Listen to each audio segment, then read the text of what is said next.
첫 번째 경기 알라베스 대 발렌시아 분석 시작해보겠습니다. 알라베스는 4-1-4-1 포메이션을 바탕으로 토니 마르티네스와 카를로스 비센테를 중심으로 전방 전개를 시도할 계획이며, 토니 마르티네스는 최전방에서 제공권 싸움과 마무리에 집중하겠지만 최근 경기에서 마무리 과정에서의 세밀함이 부족한 흐름이 이어지고 있고, 카를로스 비센테는 측면에서의 돌파와 크로스 시도로 공격 템포를 끌어올리려 하지만 중원의 아카르 부상 공백이 이어지면서 패스 전개 과정에서의 끊김이 발생하고 있다. 존 구리디는 중원에서 빠른 전환과 패스 연결을 시도하고 있으나 후반부 체력 소진 구간에서 패스 정확도가 급격히 떨어지며 전방 공격수들에게 결정적인 찬스를 제공하지 못하는 흐름이 반복되고 있고, 알라베스는 홈에서의 전방 압박이 여전히 강점으로 작용하고 있으나 후반부로 갈수록 체력 소진과 전개 끊김으로 인해 실점 가능성이 높아지고 있는 상황이다. 발렌시아는 4-2-3-1 포메이션을 기반으로 우고 듀로와 디에고 로페스의 콤비네이션이 공격의 핵심이며,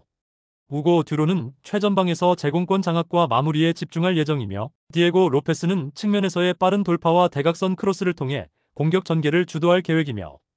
하비게라의 징계 결장과 에런스, 페펠루, 안드레 알메이다, 티에리 코레이아의 부상 공백이 이어지며 후방에서의 수비 조직이 다소 흔들리고 있지만 중원의 안드레 알메이다는 패스 전환과 전방 압박을 통해 경기 템포를 끌어올릴 전망이다. 발렌시아는 최근 경기에서 후반부 체력 소진 구간에서의 전개 효율이 살아나고 있으며, 특히 측면에서의 빠른 전환이 알라베스의 수비 간격을 흔들어 놓을 가능성이 크다. 알라베스는 중원 자원의 부상 공백과 후반부 체력 소진으로 인해 전개 과정이 끊긴 흐름을 보이고 있으며 전방에서의 득점 기회 창출도 기대 이하의 흐름이 이어지고 있고,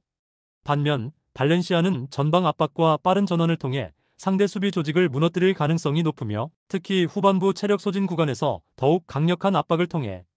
결정적인 득점 기회를 창출할 가능성이 크다. 두 번째 경기 비아레알 대 레네가스 분석 시작해보겠습니다. 비아레알은 4-2-3-1 포메이션을 기반으로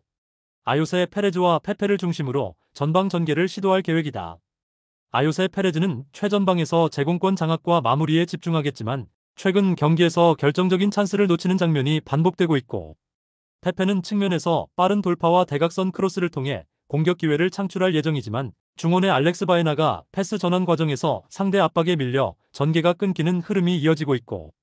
라울 알비올과 키코 페메니아의 부상 공백이 수비진에서의 간격 유지에 영향을 미치고 있으며 후반부 체력 소진 구간에서 수비 조직이 무너지고 역습에 쉽게 노출될 가능성이 크고, 비아레알은 홈에서의 전방 압박이 여전히 위협적이지만 전개 과정에서의 패스 미스와 전방 마무리에서의 세밀함이 부족한 흐름이 지속되고 있다. 레가네스는 3-4-3 포메이션을 바탕으로 디에고 가르시아와 엘 하다디의 콤비네이션 플레이가 공격의 중심이다. 디에고 가르시아는 최전방에서 제공권 싸움과 마무리에 집중할 예정이며, 엘 하다디는 측면에서 빠른 돌파와 대각선 크로스를 통해 공격 전개를 시도할 계획이며, 그러나 바리시치와 엘리크 프랑크사의 부상 공백이 이어지며 측면에서의 전개 과정이 끊기고 있고, 세이두바 시세는 중원에서의 압박과 패스 전환을 주도하겠지만 후반부 체력 소진 구간에서의 수비 집중력이 떨어지며 상대 역습에 쉽게 노출되는 흐름이 반복되고 있다.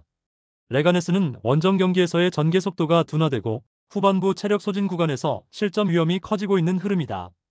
비아레알은 홈에서의 빠른 전환과 전방 압박을 통해 경기 주도권을 쥘 가능성이 높으며 페페와 아요세 페레즈의 콤비네이션이 여전히 위협적인 공격 패턴으로 작용할 전망이며, 반면 레가네스는 부상 공백과 체력 소진으로 인해 중원과 측면에서의 전개가 둔화된 상황이며 후반부로 갈수록 수비 간격이 벌어지며 실점 가능성이 커지고 있다. 세 번째 경기 알메로 시티 대 시타르트 분석 시작해보겠습니다. 알미르 시티는 4-2-3-1 포메이션을 기반으로 브림과 알리 자심의 측면 전개를 중심으로 공격을 풀어가고 있고, 카르보넬과 아쿠조비의 이탈은 중원에서의 연결고리를 끊어버렸고 리트마이스터의 부상 공백 또한 수비 불안 요소로 작용 중이다. 홈 경기에서 빠른 전환을 시도하고 있으나 후반 체력 소진 구간에서 실점 가능성이 높아지고 있는 흐름이며, 특히 후방 빌드업이 매끄럽지 못해 압박 상황에서 실수가 잦아지고 있다. 라드로비치와 시에르 하위스의 콤비네이션 플레이가 핵심이며,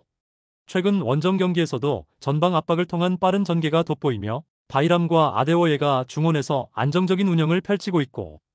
부상자들은 많지만 대체 자원들이 빠르게 전술에 녹아들고 있으며 특히 후반부 체력 소진 구간에서 측면 돌파를 적극 활용해 상대 수비를 무너뜨리는 경향이 강하다. 알미르 시티는 부상 여파로 인해 중원과 후방에서의 전개가 끊기고 있으며 측면 전개와 빠른 전환이 시타르트의 압박에 막혀버릴 가능성이 크고, 반면 시타르트는 빠른 전환과 전방 압박을 통해 상대 수비 조직을 흔들어 놓을 가능성이 높으며 후반부 체력 소진 구간에서 결정적인 득점을 만들어낼 가능성이 매우 높다. 네 번째 경기 트벤테 대 알크마르 분석 시작해보겠습니다. 트벤테는 4-2-3-1 포메이션을 바탕으로 볼프스빈케를 중심으로 한 전방 전개와 빠른 측면 돌파가 강점이며, 블랍과 스타이는 중원에서의 공수 전환을 책임지고 있으나 람머스의 부상 공백으로 인해 측면 돌파 빈도가 줄어든 상황이고, 홈 경기에서 강한 압박과 빠른 전환 플레이를 펼치며 경기 주도권을 잡아나가는 패턴이 특징이지만 체력 소진 구간에서의 수비 집중력 저하는 여전히 과제로 남아있다. 알크마르는 4-2-3-1 포메이션을 기반으로 미어딩크와 반 본멜의 콤비네이션이 공격의 핵심이며, 그러나 벨리치, 클라시에, 페럿의 부상 공백이 이어지면서 전개 과정에서의 연결고리가 끊기고 있는 상황이고, 특히 원정 경기에서는 압박 강도가 약화되며 후반부 체력 소진 구간에서 실점 빈도가 높아지는 흐름이 반복되고 있고, 공격에서의 마무리 결정력은 좋지만 수비 조직력에서의 허점이 드러나고 있다. 트벤테는 홈에서의 빠른 전환과 강한 압박을 통해 경기를 주도할 가능성이 높으며, 특히 후반부 체력 소진 구간에서 알크마르의 수비 조직을 흔들어 놓을 가능성이 크고, 알크마르는 중원과 측면에서의 부상 공백으로 인해 전개 과정이 끊기고 있으며 결정적인 실점 위기를 맞이할 가능성이 높다. 다섯 번째 경기 네이메온 대 브레다 분석 시작해보겠습니다. 네이메온은 4-2-3-1 포메이션을 기반으로 린선과 한센을 중심으로 한 빠른 전방 전개가 특징이며, 프로퍼와 누이팅크의 부상 공백으로 인해 중원에서의 압박 강도가 약화된 상황이며 전방에서의 마무리 과정에서도 득점 기회 창출이 저조한 흐름이 이어지고 있고, 특히 후반부 체력 소진 구간에서의 수비 집중력 저하가 두드러지며 측면 전환 과정에서 전개가 끊기는 장면이 자주 나타나고 있다. 브레다는 5-3-2 포메이션을 기반으로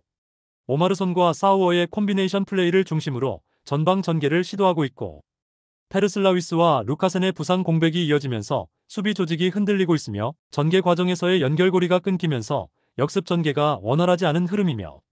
최근 원정 경기에서 공격력보다는 수비적인 운영에 초점을 맞추고 있으며 후반부 체력 소진 구간에서 수비 간격이 벌어지는 패턴이 반복되고 있다. 네이메오는 부상 공백으로 인해 전방 전개와 마무리 과정에서의 연결고리가 끊기며 전방에서의 득점력 부재가 두드러지고 있는 흐름이며, 브레다 역시 원정 경기에서 수비적인 운영에 초점을 맞추고 있으나 전개 과정에서의 끊김과 체력 소진 구간에서의 집중력 저하로 인해 실점 가능성이 높고, 양팀 모두 전개 과정에서의 효율이 떨어지며 경기 흐름은 팽팽하게 이어질 가능성이 높다. 여섯 번째 경기 흐로닝언 대 아약스 분석 시작해보겠습니다. 흐로닝언은 4-2-3-1 포메이션을 바탕으로 측면 전개와 빠른 전환 플레이를 시도하고 있고, 반 베르엔과 슈로이더스가 공격 전개의 중심이지만 마리아니와 투레이의 부상 공백으로 인해 중원에서의 압박 강도가 저하되었고, 특히 홈 경기에서 압박 전개가 다소 어수선한 흐름을 보이며 전방 압박이 제대로 이루어지지 않고 있고, 수비진의 간격 유지가 흔들리면서 역습 상황에서 실점 위험이 높은 상황이다. 아약스는 4-3-3 포메이션을 기반으로 점유율을 높이며 측면 돌파와 중앙 전개를 동시에 활용하는 공격 패턴이 특징이며, 베오르스트와 스티븐의 콤비네이션 플레이가 공격의 핵심이며 반 악셀 동겐과 에드바르센의 부상 공백을 나머지 자원들이 빠르게 메우며 전개 효율을 유지하고 있고, 특히 원정 경기에서도 강한 전방 압박과 빠른 전환을 통해 상대 수비를 흔드는 패턴이 자주 나타나고 있다. 흐로닝어는 부상 공백으로 인해 중원 압박과 전개 과정에서 끊김이 발생하며 측면 전개와 전방 압박이 무뎌진 상황이며, 반면 아약스는 강한 압박과 빠른 전환을 통해 상대 수비 조직을 흔들어 놓을 가능성이 높으며 특히 후반부 체력 소진 구간에서 결정적인 득점 기회를 창출할 가능성이 크다.